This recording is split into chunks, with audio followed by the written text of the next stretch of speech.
चौपाल के कोने पर एक छोटे से ठेले पर रहीम चाचा अपनी दुनिया बसाए बैठे थे। उनका ठेला सिर्फ एक लकड़ी का ढांचा नहीं था, बल्कि वो मटन पकवानों का एक जीता जागता साम्राज्य था। शाम ढलते ही उनकी दुकान पर लोगों की भीड़ उमड़ पड़ती थी। वे सब शहर की भागदौड़ भरी जिंदगी से थोड़ा सुकून और रहीम चाचा के हाथों का जादू चखने आते थे। रहीम चाचा की उम्र करीब 70 साल थी। उनकी दाढ़ी बर्फ जैसी सफेद हो चुकी थी और उनके चेहरे पर जीवन के अनुभवों की गहरी लकीरें थी।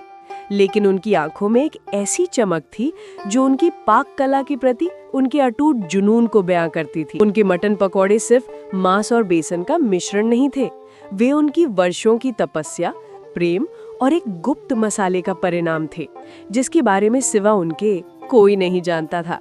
ये नुस्खा उन्हें उनके दादाजी से विरासत में मिला था। एक रात जब वे छोटे थे, उनके दादाजी ने उन्हें ये नुस्खा सौंपते हुए कहा था, रहीम, ये सिर्फ एक नुस्खा नहीं है, ये हमारी विरासत है।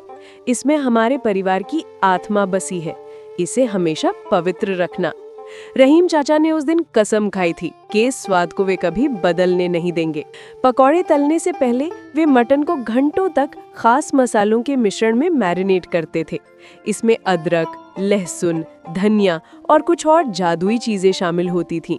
फिर उस मटन को बेसन के घोल में डुबोया जाता था, जिसमें चावल का आटा भी मिला होता था, ताकि पकौड़े एकदम कुरकुरे और सुनहरे बने। जब वे पकौड़े गरम तेल में डालते तो एक मधुर छन की आवाज आती थी, जो संगीत की तरह लगती थी। कुछ ही मिनटों में पूरे इलाके में उस भीनी भीनी खुशबू का जादू फैल जाता था।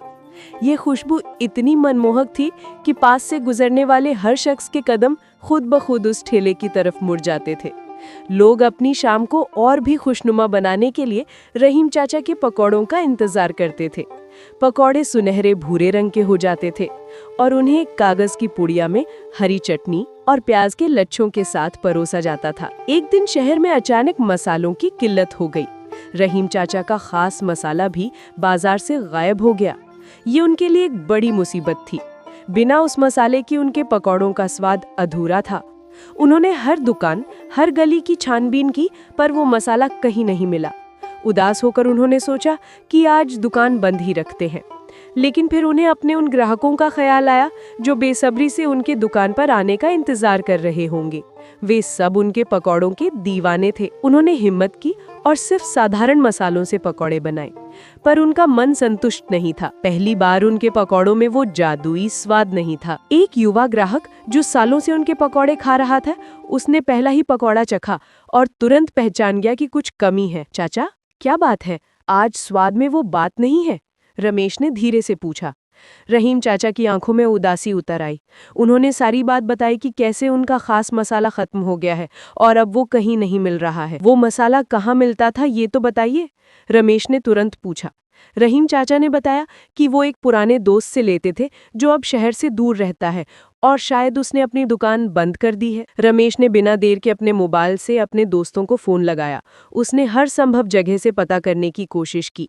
अगले दिन वो सुबह सुबह शहर से बाहर एक पुराने बाजार से वो खास मसाला ढूंढ कर ले आया। जब रमेश ने वो मसाला रहीम चाचा को दिया तो उनकी आंखों में खुशी के आंसू आ गए। तुमने मेरी विरासत बचा ली बेटा, उन्होंने रमेश को गले लगाते हुए कहा। उस दिन के बाद उन्होंने रमेश को अपना उत्तराधिकारी मान लिया। रहीम चाचा ने धीरे धीरे रमेश को अपना नुस्खा सिखाना शुरू कर दिया, ये जानते हुए कि अब उनके पकौड़ों का स्वाद हमेशा बरकरार रहेगा। आज भी उस चौपाल के कोने पर मटन पकौड़ों की खुशबू हवा में तैरती है। अब ठेले पर रहीम चाचा और रमेश दोनों होते हैं। स्वाद वही है, प्रेम वही है और वो जादू भी वही है। ये सिर्फ एक कहानी नहीं है, ये एक परंपरा है जो स्वाद और विश्वास के धागों से बुनी गई है।